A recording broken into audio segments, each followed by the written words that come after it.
और आज हम यहाँ धरने में शरीक हैं। रामिस की मैयत हमारे सामने मौजूद है, जो तुर्बत से मीलों सफ़र करके यहाँ इंसाफ का मुंतज़िर है। वो रात से यहाँ कल से कोयटा में मौजूद है और अभी तक कोई इंसाफ की यकीन दहानी नहीं करेगी।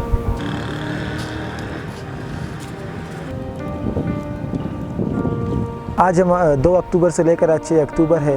हम एक दिन पहले दिन से उसी दिन जो ये मसला हुआ था, हम अपनी वहाँ 1.5 घंटे का सफ़र करके तुर्बत प्रेस क्लब के 3 दिन तक बैठे रहे, लेकिन ना वहाँ पे इंतज़ामिया ने हमारी बात सुनी, ना ही सूबाई हुकूमत वालों ने कोई हमारी जो है बात सुनी। उसके बाद हम मजबूर होकर वहाँ से निकले और जो है ना शाल की तरफ हमने अपना ये लाश के साथ यहाँ हैं। और हम उस वक्त तक नहीं रुकेंगे और हम उस वक्त तक इस शहीद को नहीं दफनाएंगे जब तक हमारे मुतालबात पूरे नहीं होंगे, और हम यहाँ नहीं रुकेंगे। अगर यहाँ पे हमारी बात नहीं मानी गई तो अभी हम जो है ना प्रोग्राम करके हम इस्लामाबाद के चौक और चौराहे में जाएंगे।